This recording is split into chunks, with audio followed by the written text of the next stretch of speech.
Evening, ladies and gentlemen. For those of you who don't know me, my name is Gary Mons. I'm chairman of the National Jewish Assembly, and it's my great pleasure to welcome you all to this meeting tonight, which is on Spotlight on the BBC.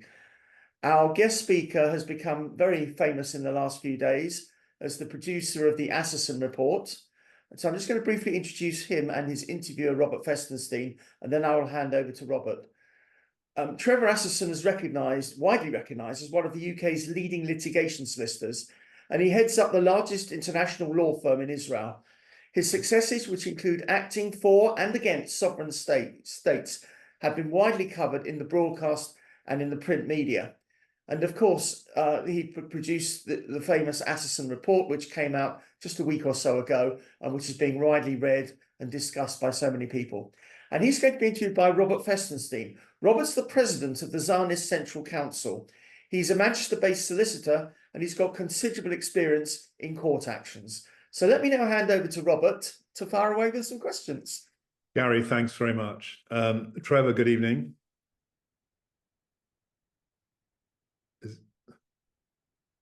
Okay.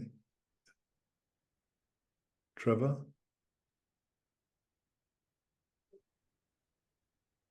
Trevor, can you unmute yourself? Oh, there we go. Hi, Trevor. Trevor, you're on mute. He's frozen, I think. I think, Trevor, you're on mute. Oh, that's better. I did. Oh, you did? Yeah, but what it says audio here, and I don't know what that says. Okay, carry on, Robert. So, Trevor, hi. Thank you for making yourself available for this, and also, may I say, thank you very much for producing the report. I think this has been a long time coming. I know that there have been criticisms of the BBC for very, very many years, and it's to some extent disappointing that the community in this country haven't done what you have done, because it has been so obviously necessary for such a long time. So thank you for that. Thank you for being here. Perhaps if I start off with the summary, the number that everyone's talking about, the 1,500 examples of bias exhibited by the BBC in relation to the war with Hamas. The first question I'll ask is, how did we get to this situation?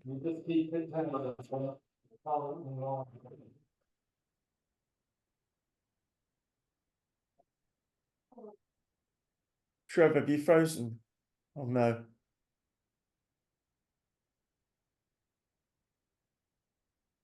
I think we have an IT problem. I think we do. Yeah, well, Gary, it's not so much an IT problem, that it's a problem clearly on Trevor's end, because he's just kind of gone offline. So you let Dahlia and I deal with that in the background. I'll give him a call. My apologies to everybody.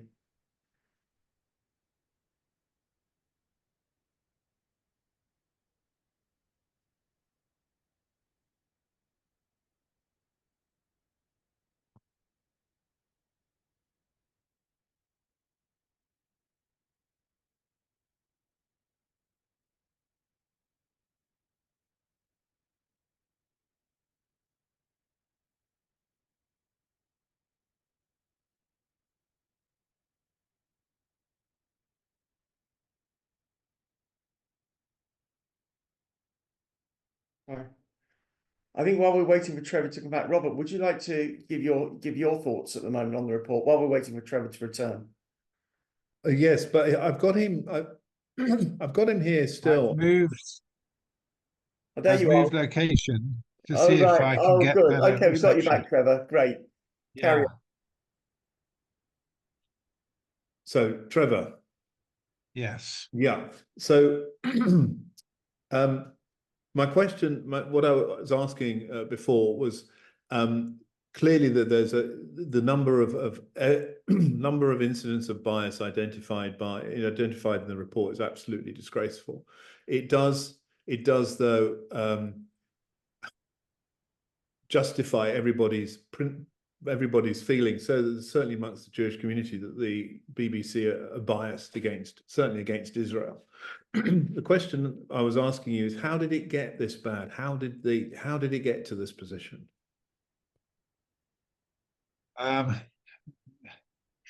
You're asking with a question that I would normally probably end with, but so we can start at the end. On one level, I don't know the answer, but on another level, my research has shown a few things which are fundamentally systemically wrong with the. I'll just go through briefly what those are. The first one is that the complaint system simply doesn't work.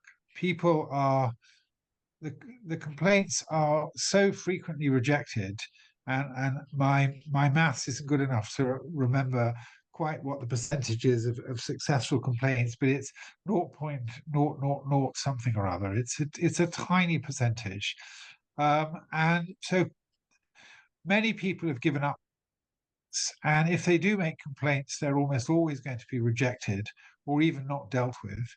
And journalists, therefore, have no system for getting proper feedback about how bad some of their mistakes might be, because instead of being told there were 100 complaints and 70 of them were good and you've got to improve, what they're told is there were 100 complaints, but they were all bad and you're doing a wonderful job.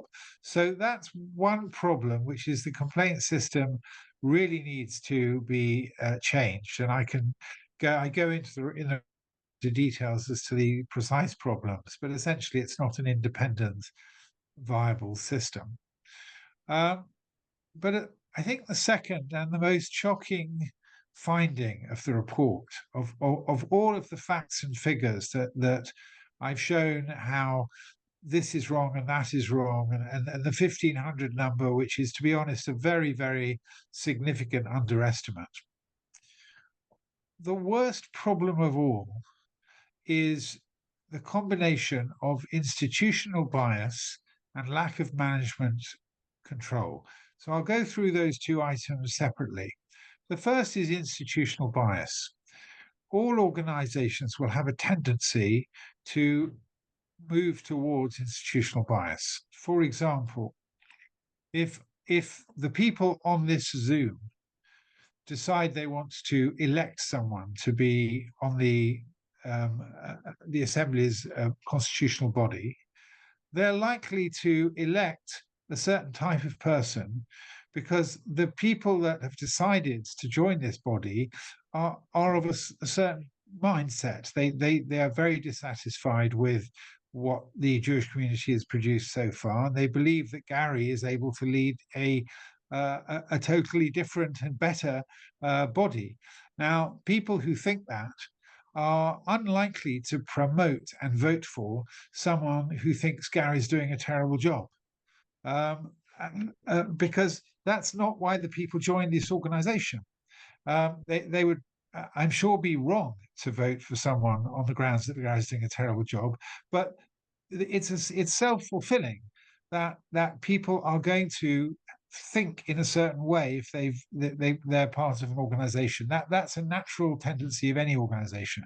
So the BBC has for many years had a leftish sort of approach. They've got a particular set of views on all sorts of topics, and people who have very different views are going to struggle to be hired, and if they're hired, they're going to struggle to be promoted. So that, I'm not saying that nobody can get promoted if they have different views, but it's going to be increasingly difficult. And that institutionalized bias is a problem, because it means that the journalists that are being hired tends to have a particular set of views, the editors have a particular set of views, and those views are constantly being reinforced, and those are the views that those journalists and editors wish to promote. Then you go to what I think is the worst problem of all. And this is the fact that, and I've spoken with senior, middle ranking and junior people in the BBC, and senior and middle ranking and junior people who've left the BBC but have spent 20, 30 years working for it. So, and what I learned from all of them, and no one has contradicted this, is that there are no output standards, there are no systems in place to ensure that the BBC complies with its legal obligations. So if you were running a large organization and you had a very, very clear obligation, for example, to produce impartial news, you might, for example, say, well, I want to be sure that the number of people we interview is similar on both sides of a particular discussion, whether it's Ukraine, Russia, whether it's Israel-Palestine, whether it's immigration, whether it's politics, left or right in England, whatever subject it is, you say, I think we should have this percentage of interviewees. You then count the interviewees over, say, a month, and you find that 75% are in one direction on the debate. So that's not a tragedy, because next month you adjust and you make it 75 the other way, and you make a better effort to get 50-50 next month. It doesn't have to be 50-50. You might decide to make, in your editorial discretion, a different number, but you have a method. Now, I know the BBC has no method whatsoever for deciding on any of the impartiality measures. So, for example, I know how many people they interviewed and what their affiliations were over the period of the study, which is a third of a year. The BBC hasn't got a clue because they haven't done that work. They don't do that work. So if they get it wrong, they've no idea they've got it wrong. First of all, they don't set a target. And then, having not set a target, they've no idea whether or not, had they set one, they would have hit it, or what they've done. So what you end up with is individual journalists effectively free to exercise their own discretion to set out what they think the truth is. Now, some of you will have seen in the Telegraph the other day that Jeremy Bowen was recorded giving a masterclass in impartial reporting. I think it's ironic that he, of all people, should give such a masterclass. He's very, very well qualified to give a masterclass in partial or biased reporting. But what he said and what was recorded and what he has said actually in one of his podcasts that we covered is he said, impartiality does not mean on the one hand this and on the other hand that. Impartiality means giving the truth. And I know my audience wants to hear the truth, and I know the truth. And therefore, that's what the audience expects. That's impartial reporting. And there is no editor breathing down my neck telling me what to say. Now, the no editor breathing down my neck part is true, because the BBC has no management control over Jeremy Bowen or any other journalist. They never reprimand them because they don't understand they've done anything wrong. And Jeremy Bowen and many other journalists think that impartiality is telling the audience what they personally think is the truth. So obviously, if they're very biased, then what's going to come across is a very, very biased story. And we all know that Bowen in particular is very upset because his driver was killed by the Israelis 30 years ago, and he never misses an opportunity to tell people about that. And he doesn't appear to be well disposed towards Israel. He's allowed to be not well disposed towards Israel, but he's not allowed under BBC rules to express those views. So, but he does. And that's really, I think, at the foundation of the problem, is that there is a BBC that is not being managed at all. Okay, it's just riding blind. Can I just jump in there? That is well, it is shocking. It's what's shocking is that an organisation of that size should be run so badly, be so institutionally incompetent, as it were, in terms of organisation. What do we? I mean, there are other questions I want to ask you, but one of the key questions I've been interested in knowing is, what do we do now? I mean, do we stop paying our licence fee, or do we all gang up, hundreds or thousands of us, and sue the BBC for something, for breach of contract in supplying a truthful news channel? What are our options?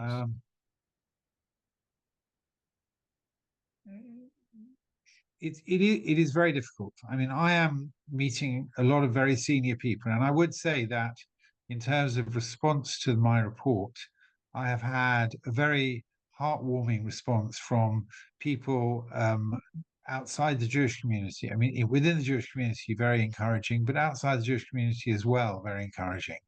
And we're talking about MPs and members of the House of Lords and senior lawyers, you know, a number of people who are very positive. So there is clearly, and also other communities. I mean, I've been approached by the Indian community that's very upset about the treatment of Hindus, and I have a connection now to something I wouldn't have expected, but a feminist group that is very upset that the BBC is too woke. You know, the BBC, for instance, out of extreme wokeness, is promoting that men who have trans to women should be allowed to enter women's sports. Now, that's obviously a very difficult area, but you know, that there are a group of feminists who feel very strongly that their views are not being properly told, and their views are different to the views of the BBC. It doesn't matter where one sits on that particular debate. What I think is important is that the BBC isn't dealing with that debate in a properly unbiased way, and that's so. The response to the report is very, very widespread, that there is a lot of distress about what you can do. I think it would, you know, any of your people on this Zoom can go to our website and simply press a button to indicate that they are supportive. This is not a fundraiser, it's simply a moral raiser of supportive of the possibility of us bringing judicial review. The more people in the community that indicate that they would support that claim, I think the stronger it becomes. And so that's a way of indicating essentially a moral concern with what's going on. So that's something you can do. I think, notwithstanding the hopelessness of complaints, I think that people should continue to make them. But it is very, very difficult because the BBC is entrenched. It's politically obviously a hot potato for any government in power. They don't want to upset the BBC. And so it's, you know, these are things which I'm exploring now as to what the remedies will be. I think the principal remedy will be a claim in judicial review, because it's, you know, only the court really has the power to independently look at whether the BBC is complying with its obligations and make a finding that it isn't. And that finding, if it's made, is fundamentally puncturing the BBC's self-satisfaction and belief in the fact that it's keeping to its regulations. It isn't, in my view, and it needs to be found not to be complying. On that subject of judicial review, normally a judicial review centres around whether something was lawful or not, and whether or not an institution should have done something which was open to them to do. In the absence, though, of a system, which you said was one of the worst things about the worst discoveries, it's going to be difficult, isn't it, to get an order from the court to tell the BBC to implement a system which doesn't exist. Is there anywhere in the BBC charter which suggests that there might be such a system, or that there is a way of management systems which you could rely on in relation to this lack of organisation. You are right. The British people have set in motion a kind of a Frankenstein. It's a monster that has developed a life of its own, and it can't easily be stopped. There isn't a clear mechanism by which the courts can impose management, but the courts can make comments which would need to be taken very seriously by the BBC. For example, the BBC some years ago, because of pressure put on by a number of people, of whom I was merely one, about dissatisfaction with their Middle East strategy, they called upon the Davis report, Quinton Thomas report, which specifically said the management has got to get a grip.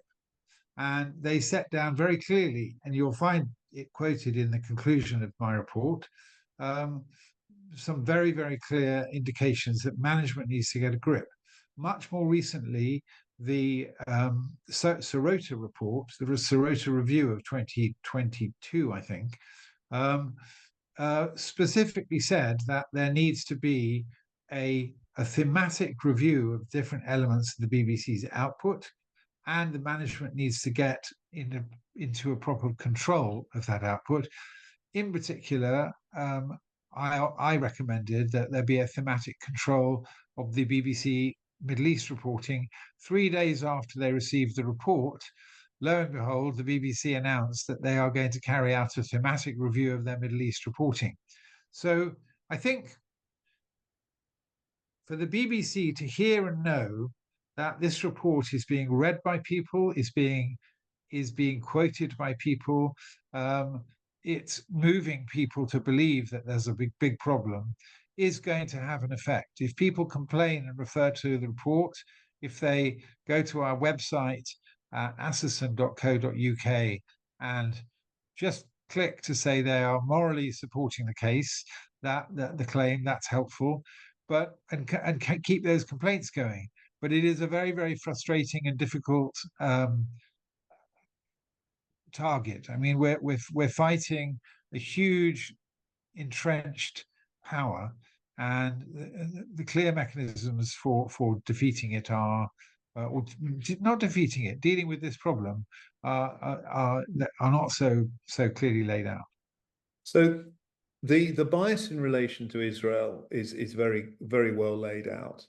And the International Holocaust Alliance definition on anti-Semitism is very clear as to picking out Israel for special treatment as being one of the signposts of anti-Semitism. Do you think, having gone through the material that you have and seen the reports that you have, that there is an element of anti-Semitism in the way in which the BBC deal with Israel? I'm going to give a somewhat frustrating reply to that, because I studied history at university, and I wrestle to some extent intellectually with what anti-Semitism is. If I use the word, it could mean eugenics of Hitler, it could mean religious anti-Semitism of the Middle East, the Middle Age Christianity and earlier. It could be anti-Israelism, which anti-Semitism has transmogrified into a kind of anti-Israel hate fest. Yeah. I have deliberately said in my report, I'm not using the word anti-Semitism. I'm not interested in why the BBC does what it does. I'm a lawyer. I'm looking at their obligations. There are many, many obligations that I've set out in the report, which they clearly breach. And I don't care why. Some of them are being very honest and genuinely believe they're doing the right thing, but they're not. They got it wrong. And Bowen thinks that he understands what being impartial is. He's got it completely upside down. He hasn't any idea at all what impartiality means. He misunderstands his own rules. I'm just interested in setting out the breaches of contract, and I think an English court will not be interested in whether or not it's motivated by this or that ism. They're going to be interested in, is there a breach? And that's what I've tried to concentrate on. So I apologize if that's not the answer you might have wanted, but that is the approach I've taken. Okay. So what do we do? I mean, what can we do about the likes of Jeremy Bowen?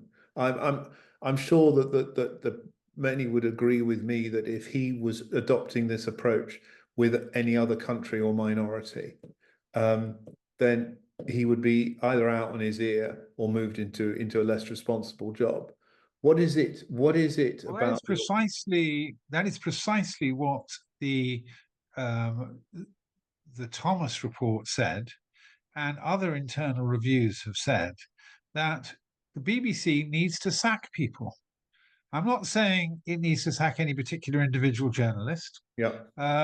I'm saying that if a journalist cannot get the law right, if a journalist insists on expressing his or her own opinions when they're forbidden from doing so, if an editor takes a neutral story and puts an anti-Israel headline on a neutral story, which the report shows happens time and time again, that the extraordinarily one of the findings in the report is that the main stories on the website have X% negative, and the headlines are 3X negative.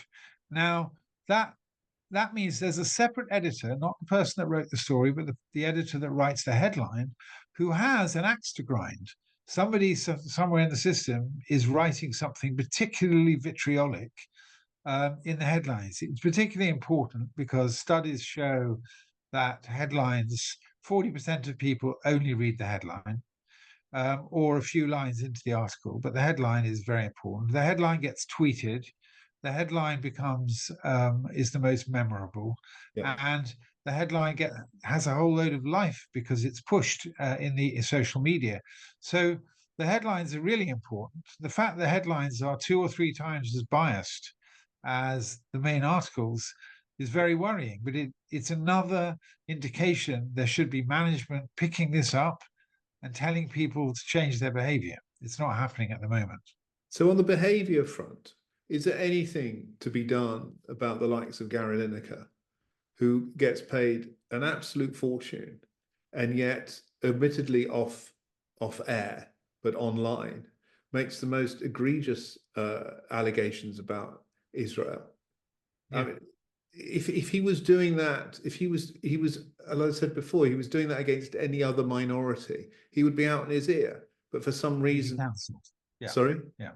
He'd be cancelled. Yes, precisely. Yeah. Yeah.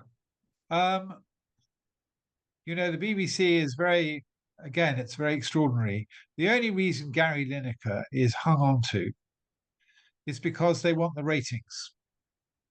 And the BBC is paying £1.3 million for somebody to work a part-time job in the, I would say, non-critical area of sport reporting. Non-critical because first of all, it doesn't need to be impartial reporting. That's not fundamental. There's nothing unique about sports reporting that can't be done on some other channel. It's not as if Gary Lineker's skills wouldn't be available elsewhere in the market if he weren't paid for by the BBC. And yet the BBC is paying 1.3 million for a part-time job for, which is, 7 times the Prime Minister's salary, 7 times the salary of a Supreme Court judge, out of public money in order to hang on to ratings. There's no other reason. Now, the BBC should not be doing that. And then, of course, with Gary Lineker, he made unacceptable remarks, which the rules absolutely forbid him to make, because it says quite clearly, totemic presenters of the BBC are under the guidelines. They should not set out their personal views on controversial topics. He did that. So what they did was they changed the rules. And they said, well, we only mean news people should do that. And he's not news, he's sport, which that's a reasonable distinction. But, instead of keeping to the rules, they changed the rules because they were scared to get rid of him. That's indicative of management failure. Whether I agree with Gary Lineker or not is, I don't think, relevant to that debate. I mean, he may be a very nice person, he may be extremely good at what he does, but I'm worried about management. Someone breaks the rules, you don't change the rules, you manage your way through the problem, you stop them doing it, or you sack them. And that fear of management has, that they're not prepared to do their job, is really, I think, we come time and time again, we come back to that problem. So you said that the thank you for that. You said that the 1,500 was a fairly conservative underestimate. Yeah. By how much? Well, by tens, possibly tens of thousands, possibly. Let me give you an example. Every single time that somebody from Gaza expresses an opinion on air, the BBC has a clear obligation in the guidelines that where someone is reporting from an area of reporting restrictions, and there's very, very strong evidence over years that there's huge reporting restrictions imposed by Hamas, who will get rid of violently or in some other way anyone who reports things they don't approve. So every time someone speaks from Gaza, they should say this person is working under reporting restrictions. Every time somebody reports from Gaza, they should be saying where the person reporting has any affiliations to Hamas, whether they support them or are connected or are members, which huge percentage of the population of Gaza are. They should be telling us. And I've shown in the report that they don't. If every time that they report the death figures, where, again, the guidelines very clearly state, particularly in controversial stories in relation to war, where the number of casualties is impossible to verify, they should be trying to get very safe sources. And if they don't get safe sources, they should make it very clear that the sources they've got are affiliated, that they have an interest in the result, that the figures are inaccurate, that they haven't been verified, and they come from a place of reporting restrictions. So there's about 5 breaches every time they mention the death figures.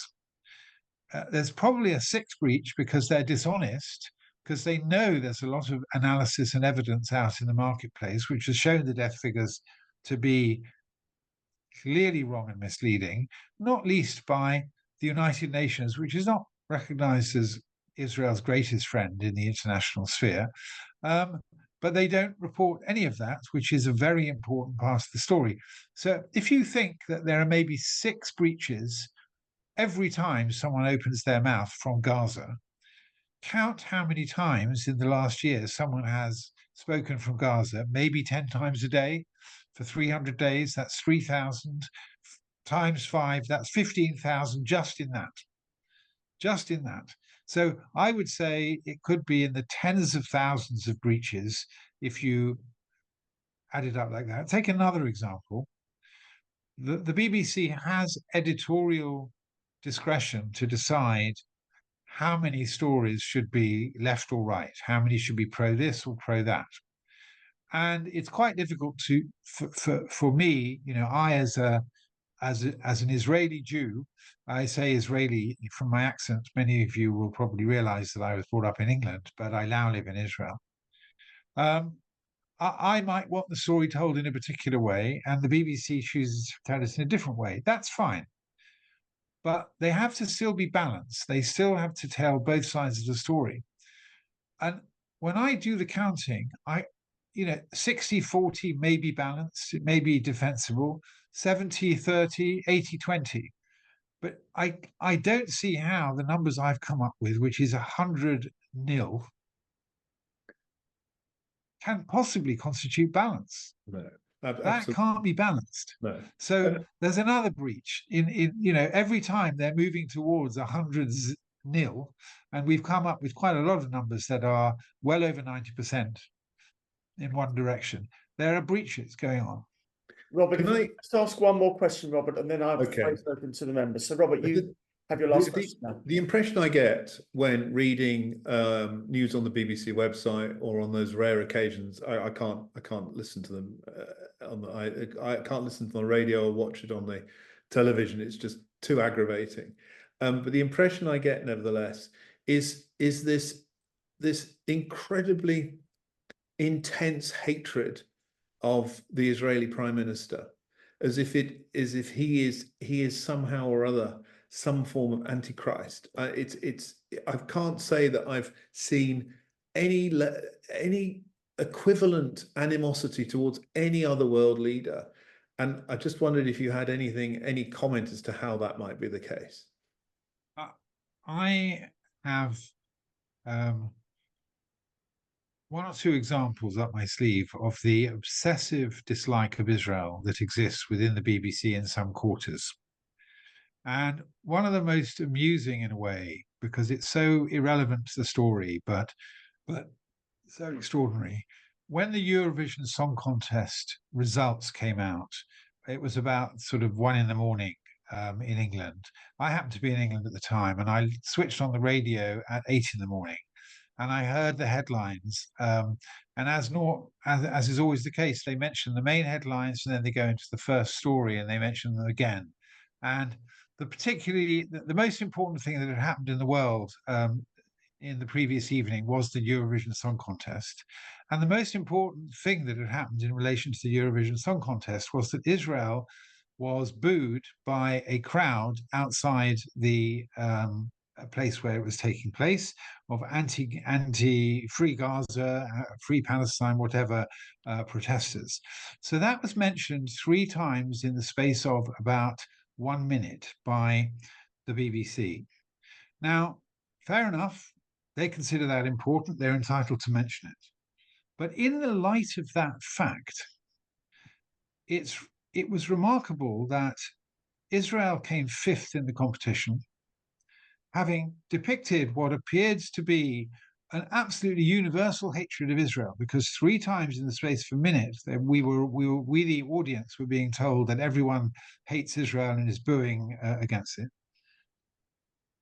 That in the international popular vote around the whole world, Israel came 2nd. There was only one country, which was the country that won the competition, that had more votes than Israel, which indicated that the hatred of Israel, which was 3 times emphasized by the BBC, is somehow in contradiction to reality, or some kind of reality. But most importantly, because it's the British Broadcasting Corporation broadcasting to Britain, the British people had voted Israel as number 1. Amongst the British people, Israel was the number 1 most popular song. Now, to not mention any of those facts, that it came 5th, that it came 2nd in the world in the popular vote, and that it came 1st in the popular vote in England. If it had come 1st in Sweden, that wouldn't have necessarily been an interesting fact for the British audience. But for the British Broadcasting Corporation to not mention that to the British audience when it's such an interesting fact contrasted with this mob outside the stadium, that's an indication, I think, of it's only a tiny paradigm, as it were. It's just one story, but it's an indication of a deep dislike amongst certain quarters. And there's one other which springs to mind. When I'm going to get the name wrong, it's Majd al-Shams, I think, is the Druze village in the Galilee, which was tragically bombed, and children playing football in a playground were killed. 12 little 11 and 12-year-olds were killed by a Hezbollah rocket, and many others were wounded. Now, there is barely a day goes by when the BBC does not say X thousand people have died in Gaza, most of them women and children. They know that most of them women and children is not true. They know the number's not true. They know that what they're calling children are 18-year-olds with a Kalashnikov. But they're obsessed with the deaths of children. And yet, when it comes to Israeli children dying, they suddenly became young people. These are 12-year-olds playing football, and they become young people. They would not call them children.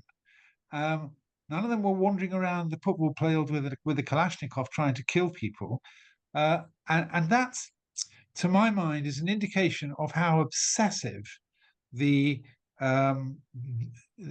dislike in some quarters within the BBC has become. So I've gone on for so long with my answer that I've forgotten what the question was, but I hope that that's an answer. It's fine. Let me bring in our first questioner. Derek Saker is one of our advisory board members. Derek, please come off mute. Okay, thank you so much. First of all, just tremendous sakar satov to what is obviously an absolutely exhaustive effort on your part. Just one point and two related questions. The first point is that I found it very poignant but unsurprising that in the very dismal initial comment from the BBC, they said that they would respond or answer to the authors, right? As if to sort of dismiss, you know, this is a bunch of irritant, extreme legal activists. In other words, their response is not to the Jewish community, or the response is not to the journalistic world. The response is to the authors, you know, of this derelict report. My two questions are as follows.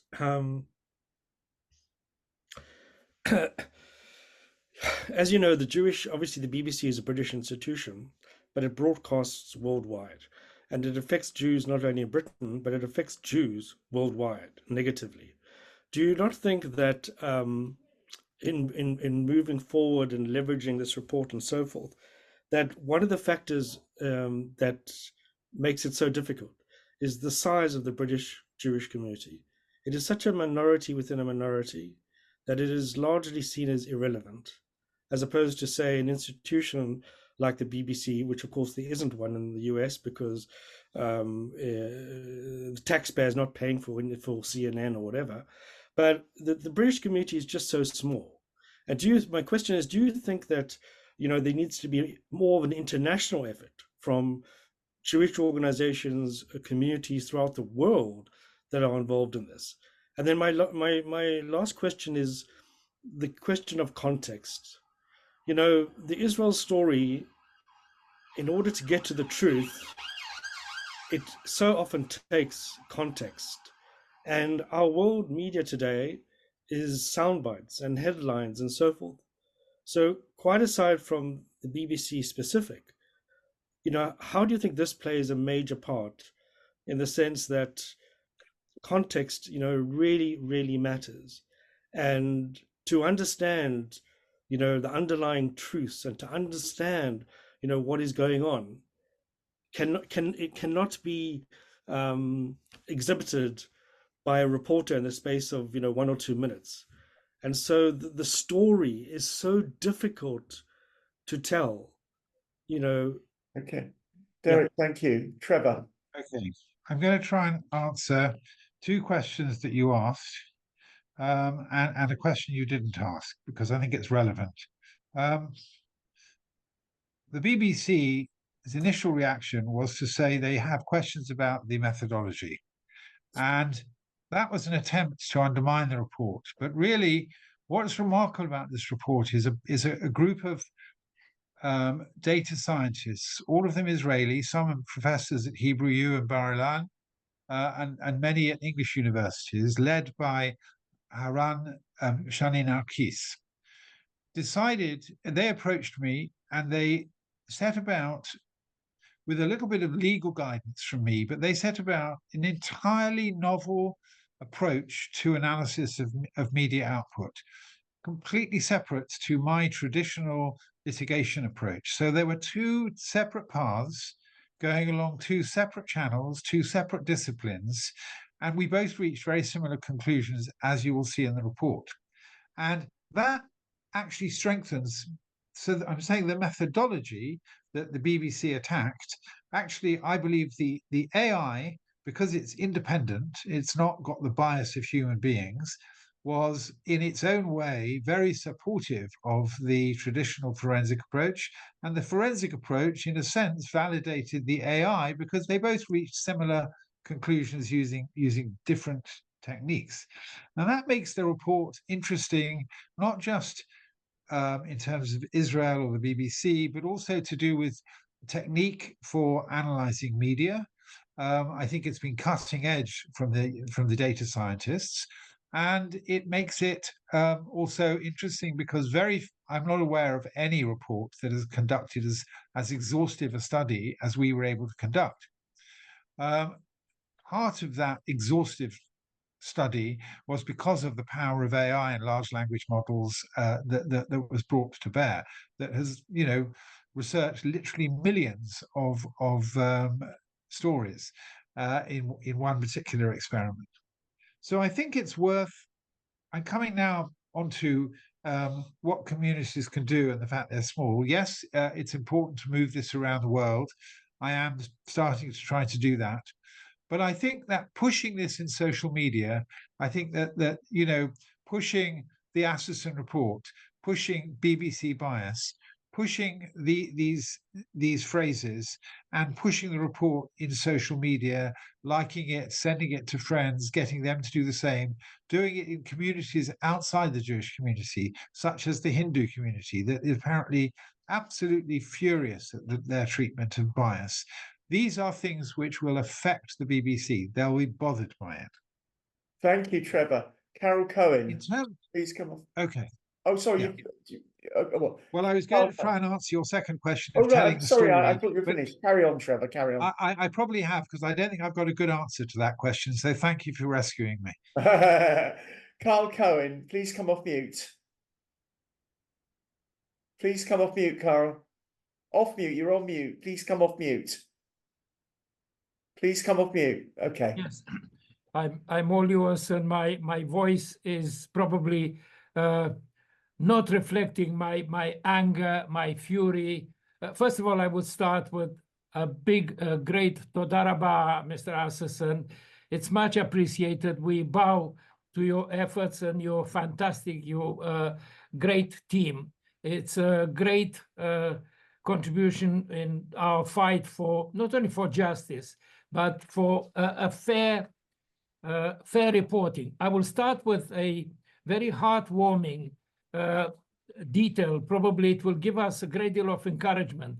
Not only is the Jewish community badly affected by the bias, by the inbuilt bias of the BBC, hundreds of thousands of non-Jews, of patriotic English people, the Cloth Cap Brigade, people who wave the Union Jacks and who are resented and described as far-right thugs. Hundreds of thousands, I know of many of them, who see the BBC as part of a disease, unpatriotic, self-hating of anything British and anything of value in this country. So we have a great deal of allies. I think we ought to rally the support from non-Jewish people. As you said, some of the Indian community, Iranians who are greatly in support of us. Carl, can we have a question, please? Yes. The question is very, in a minute. I would like to say that the bias in the BBC didn't start yesterday or the day before. The last objective and honest reporter and correspondent of the BBC in Israel was the late Michael Elkins. Ever since then, all of a whole array of very nasty, biased correspondents, like Orla Guerin, like Yolande Nell, like Jeremy Bowen, Elise Doucet, they are, it's inbuilt. Their bias is there. It cannot be denied.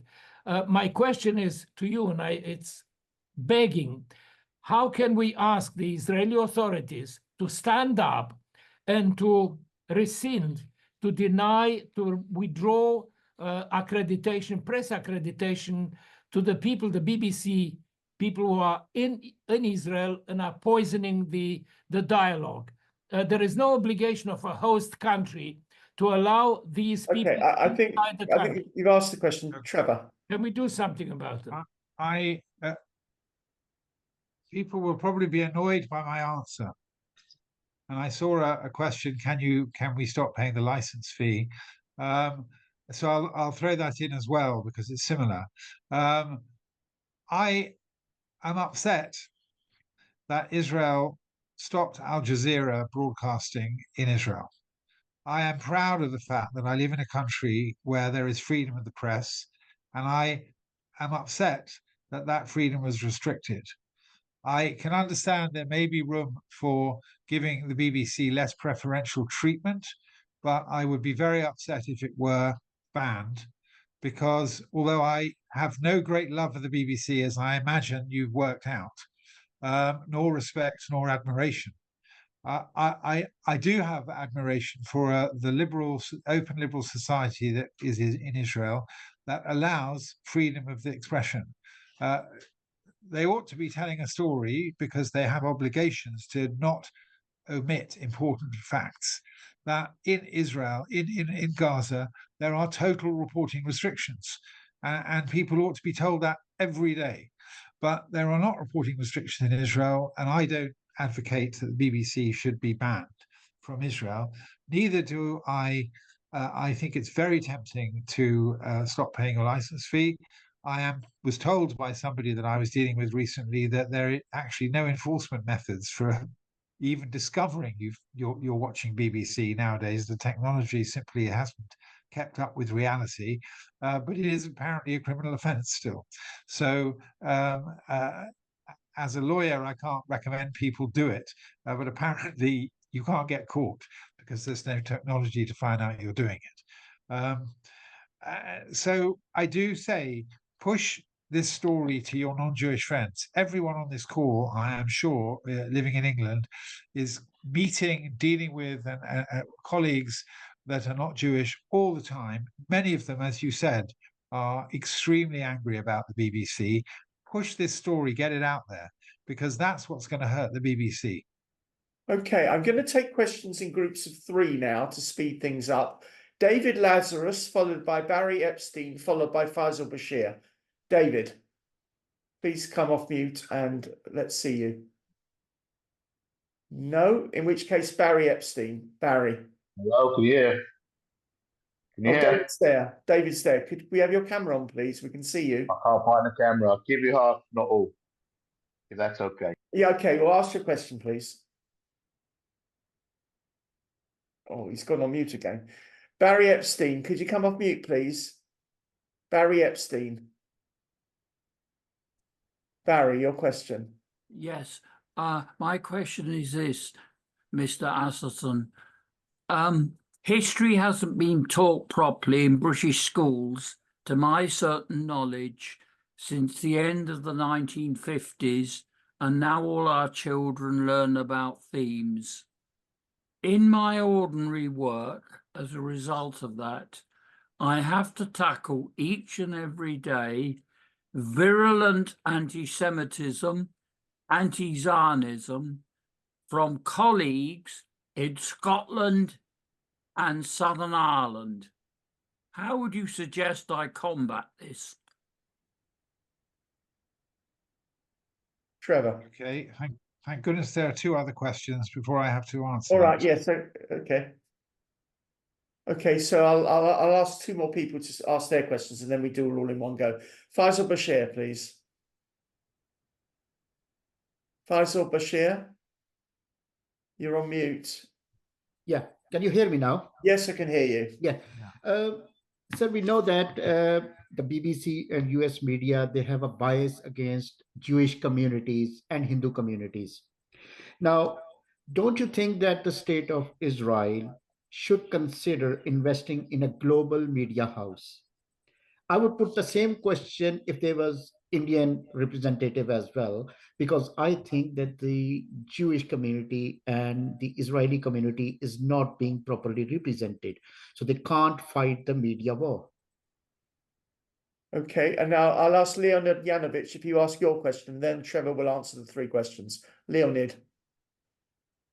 Thank you. Mr. Asserson, a short background. Hamas strategy is to fight information war in the West, supported by their ground operation. The information war is based on number of casualties, human sacrifice, and sending this information through the media to trigger empathy in the public, in turn to influence the government. So I see actions of any media, not just BBC, either as a reward to Hamas, equivalent to, for example, paying for child porn, or an act of war, if we admit that there is an information war going on in England. Do you think any of these approaches have any future, any possibility of pursuing? Thank you, Leonid. Trevor, 3 questions to answer. Yeah, I'm going to start with Leonid Yanovich, if I can, because the answer to your question, my answer to your question, I'm not sure it's the right answer, leads into the answer to the other 2. Yes, I think that there is a serious problem that BBC is used as essentially a platform for Hamas. What we haven't discussed so far today is the fact that however bad the bias is in BBC English, the bias in BBC Arabic is horrifically worse.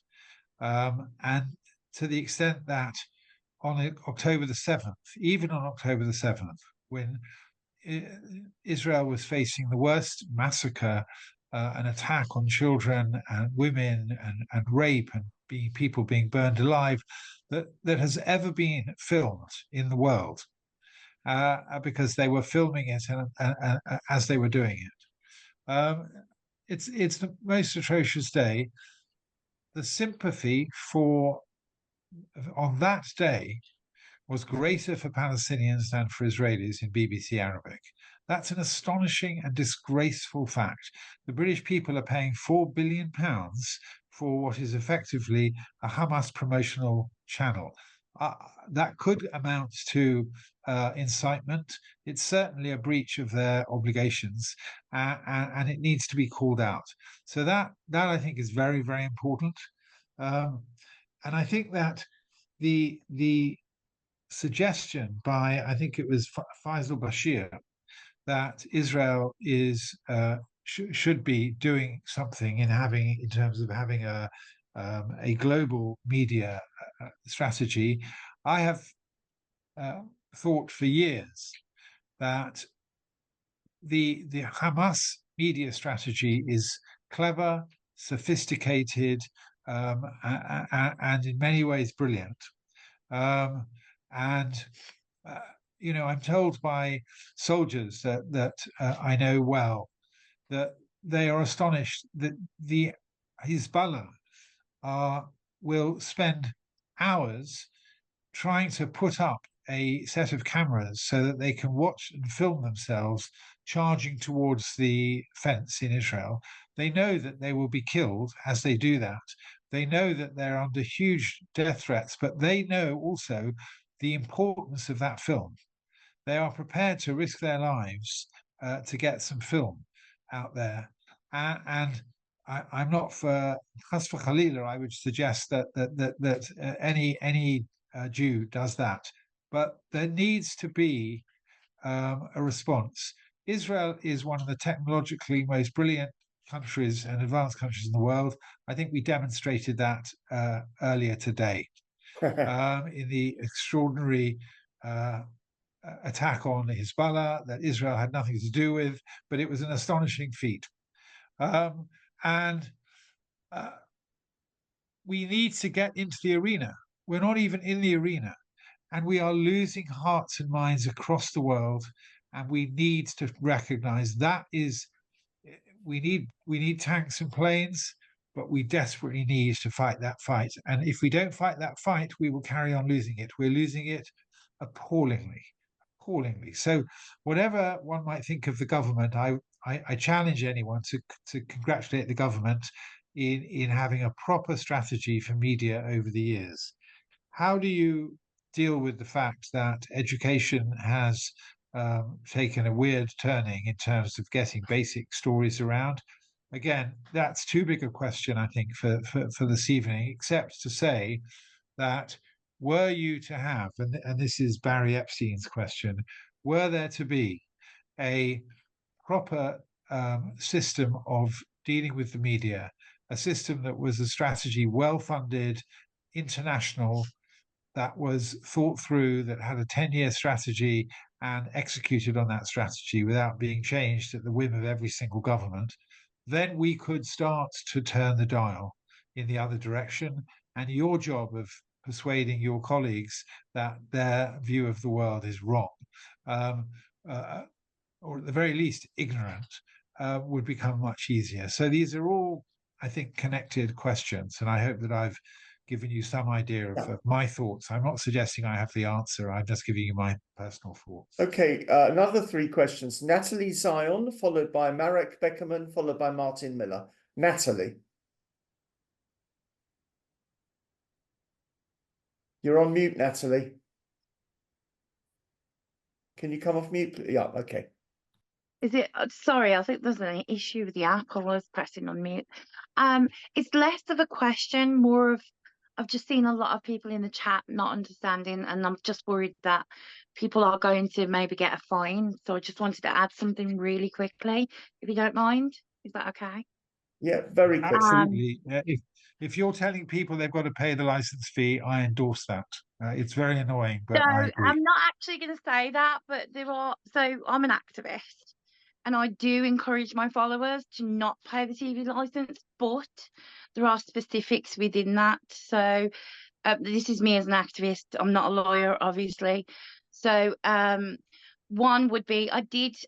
So I don't pay my license, and I did obviously have enforcement officers try and come and check, etc. And you're right, there's no specific like enforcement as is such, but they have came out to my house. They did ask me to go through my TV. Luckily, obviously, I haven't watched BBC, so there was no signing information. So the minute that they saw that you hadn't signed into BBC, you're fine, because they know you're not watching it if you're not signed in. But I also have to tell everyone, it's not just the BBC. It's any live TV. So any live TV, Channel 3, Channel 4, Channel 5, all of those channels, you cannot watch live TV. So if you do not pay your TV license, and they could possibly catch up with enforcement, is all I wanted to add. Thank you very much. Marek Beckerman. Marek, your question. Marek, you're on mute. I'm trying. Okay. You're off. Can you hear me all right now? Yes. Okay. So don't you think that the situation with the BBC is partly a function of the fact that several years ago, the BBC was disabled from its self-regulatory function, and the regulation went off to Ofcom. And in a sense, the BBC quite intentionally abdicated its right to self-regulate, and was quite happy for Ofcom to badly regulate it. And simply the amount of news and current affairs content and output published and broadcast by the BBC is so vast that it's absolutely impossible for Ofcom to administer and regulate it. And also it clearly lacks the international or internationalist expertise to know the nuance of international affairs. And additionally, there is a problem that Ofcom may sanction outlets like Press TV or RT, but probably wouldn't touch the BBC, which is in a sense the holy cow of broadcasting and the mainstay of news and current affairs output in Britain. So in a sense, the BBC feels quite insolently protected by the state of affairs. And perhaps it is something to put out to the government as Ofcom's failure to properly regulate the BBC. Thank you. Martin Miller. Martin, can you come off mute, please? Thank you, Gary. Firstly, Ashkul sends his regards. But my point I want to make, and which is common to all aspects of this, is follow the money. The BBC earn with their Arabic services, they're allowed to charge, I believe. And also you can bring into the frame Sky, French 24, if you watch these things. They have their own bias. And those who follow the money can see the actions of those people who get worried when the money stops. It happened in the first Lebanese war, apparently, when the Israelis bombed the banks in Beirut and there was no cash, and it stopped 3 days later. So I'm well informed by an organization called Shurat Hadin. I don't know if you're familiar with them. Yes, I've met her a few times. I went to one of her tours. And that is an angle that is not explored too much. I mean, these aren't freedom fighters or oppressed people. These are organizations, the money, Hamas earning all their tax money from the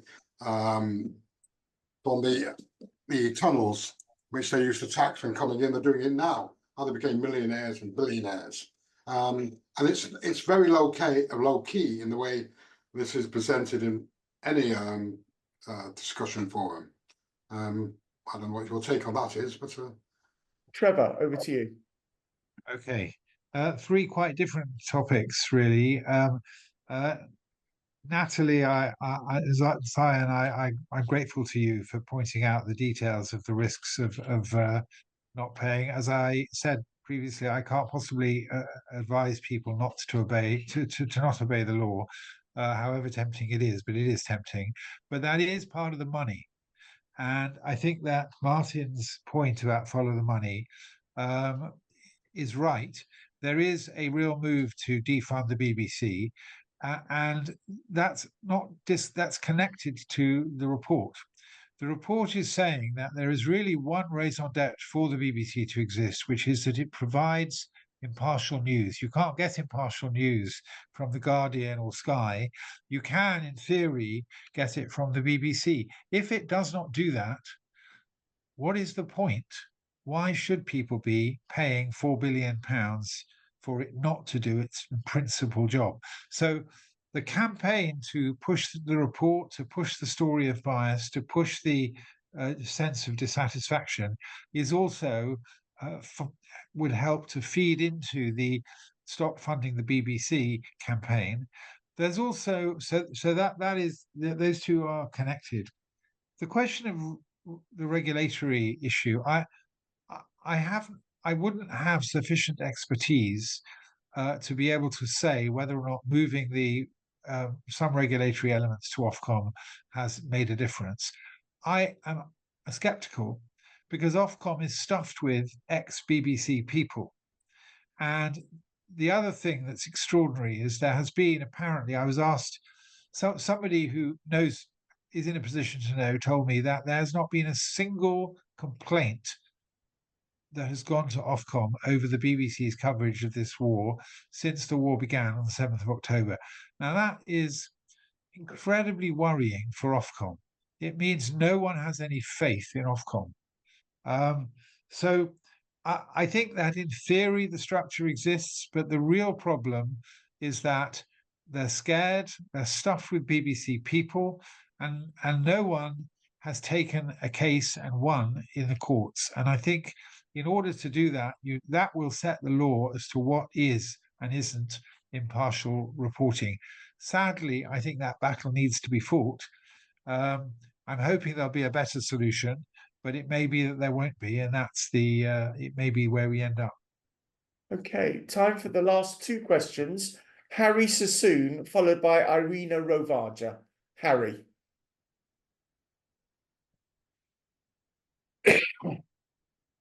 Harry, you're on mute. All right. Sorry, it wouldn't let me unmute myself.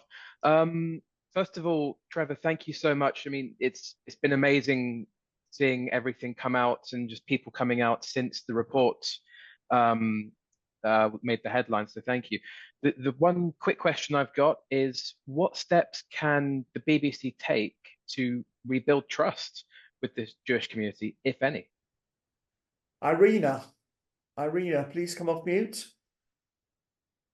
And if we can see you, it'd be nice. Apologies.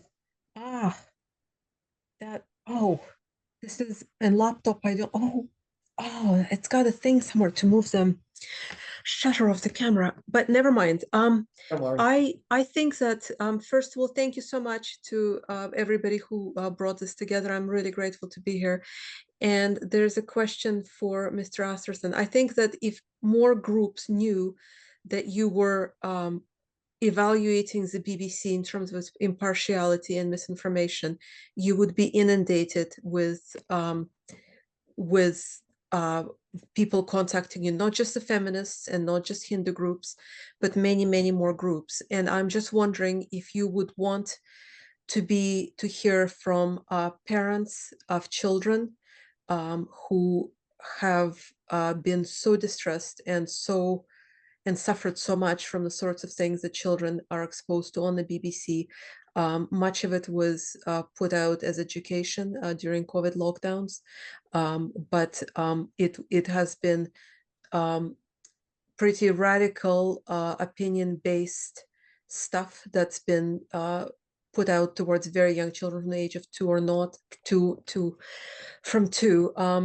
There has been a clear promotion of the trans ideology to children on the BBC, and there are groups of parents who find this really objectionable because the BBC is seen as an education provider, and these things pop up during educational programs.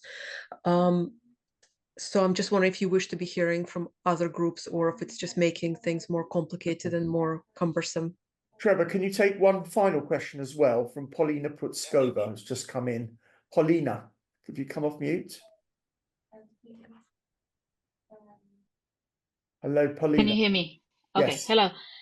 Again, thank you so much for the report. And I guess I have to disclose that I actually still work for the BBC. I'm not a journalist. I'm a computer scientist working in AI research. So I'm very interested in the report from this point of view. What I wanted to say and then ask, I guess I went to work for the BBC because I was proud to work there. I'm not anymore, and I'm in the process of leaving the organization for that reason. Obviously, you can guess that I'm here. I still strongly believe that the BBC as a whole as an organization is a huge asset for this country. And given that we are moving into the age where we will be inundated with synthetic media, any organization which has any reputation of being able to provide some kind of checked reporting will have a huge will be of a huge value. And I think the BBC as it is, if it is destroyed, it can't be recreated again. That's something that's a historical anomaly. So I'm not advocating for not paying the license fee. On the other hand, I'm absolutely unhappy with the Middle East reporting. So I guess my question here is, do you have any faith in being able, I know you can't change the BBC from the inside. I have tried, we have tried.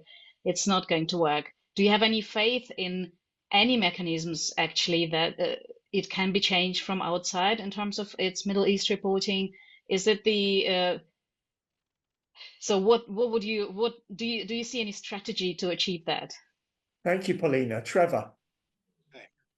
Right. I can answer the first. I can answer Irina's question. If people have conducted a research analysis of some other form of bias, I would be very happy to receive it.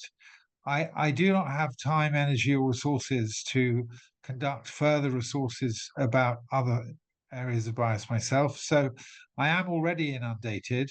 and I don't want to be more inundated unless it's with sorted out reports. If there is information that's been compiled, then I would be very interested to see it from other groups. To do with the rebuilding the trust, and which is Harry Sassoon's answer question and Paulina's question about whether or not the BBC has a future. Is there an optimistic outcome? I agree that as a young person being brought up in England, I think the BBC had a great reputation and deserved it. I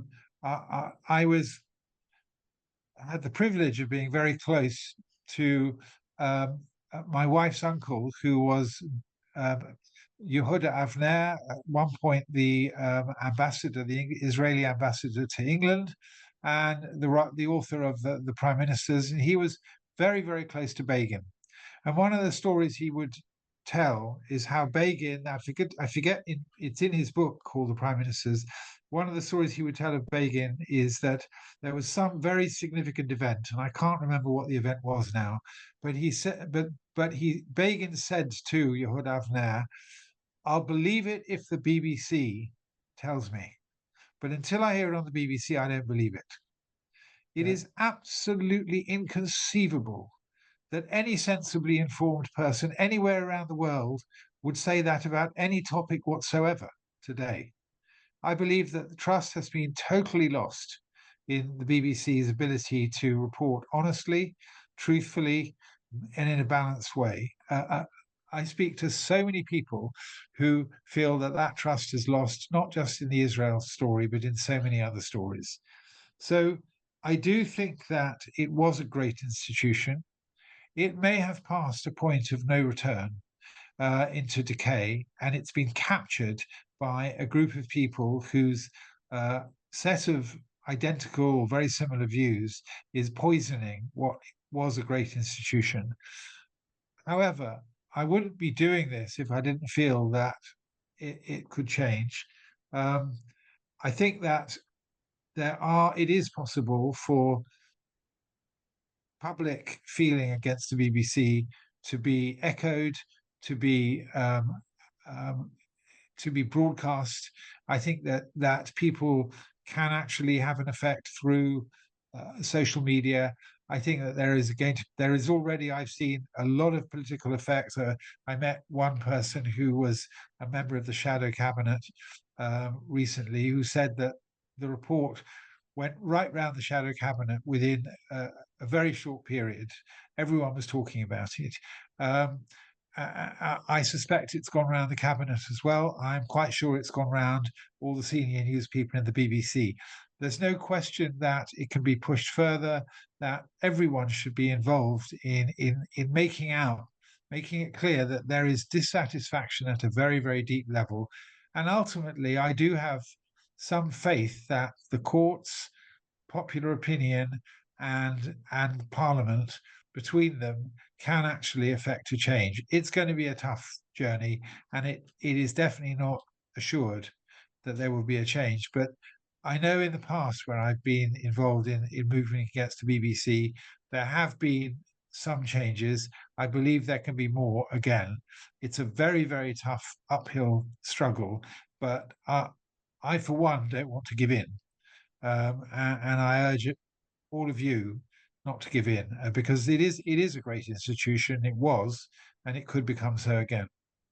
Trevor, thank you. I'm just in a couple of moments, I'm going to ask Keith Rowe, our Vice Chairman, to propose a vote of thanks. First, I just want to tell you all about our next event, which is a week today on the 24th of September, and it's called The Lies and Lawfare Against Israel. And the speaker will be Major Andrew Fox, who's a former paratrooper and currently a research fellow at the Henry Jackson Society, who specialises in the Middle East defence and disinformation. And he'll be in conversation with Jonathan Sacerdoti, who's a well-known broadcaster, journalist, and UK correspondent for I24, and a highly sought-after analyst. So that's next week, a week today. I hope to see you then. Now I want to hand over to Keith Rowe, our Vice Chairman, to propose the vote of thanks. Keith, can you come off mute, please? Keith? You're on mute, Keith. Is there a problem allowing Keith to unmute? No, he should Right, be there we able go. to. Thank you. Done. His It words wouldn't let were me welcome. unmute. It wouldn't let me unmute. Thank you, Gary. Okay. And on behalf of everybody at the NJA, I would like to thank both of our guests this evening for being with us. Robert Festenstein, thank you so much for your time, for structuring the questions and for handling the first part of this evening's event. And of course, a special thank you to Trevor Asserson, both for being with us this evening and taking your time to speak to members of the NJA, and above all, for everything that you've done in actually producing your report and exposing the BBC in the way that you have.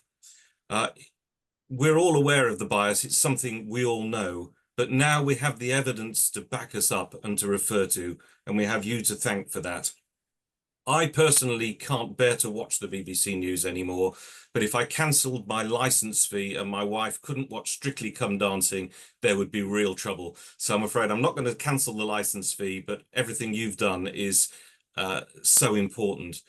The quote that I will take away from this evening is something you said quite early on in the discussion this evening, when you said the BBC is an organisation out of control. I think that's quite quotable and totally shocking for our national broadcaster. So I think perhaps the NJA and everybody certainly on tonight's meeting should go onto your website, asserson.co.uk, register that complaint. I think perhaps this is something that the NJA could help to publicise for you. I think it's so important. We have to do everything we can to make changes at the BBC, to get this judicial review that you were referring to, and to really expose even further everything that the BBC has been doing, and try and make some changes. So thank you so much for everything, and thank you for your time with us this evening. And thank you, Keith. Can I just say that I really admire the work that Gary has done in setting up and building up the NJA. From this evening and the huge breadth of different people that have asked such a wide variety of questions. This is my first direct experience. I'm incredibly impressed, and please keep up the good work, because it's such an important organisation. Thank you, Trevor. Thank you so much. And can I wish everybody a lovely remainder of the evening, and hope to see as many of you as possible next week for Andrew Fox on Lawfare. Bye. Thanks very much. Bye.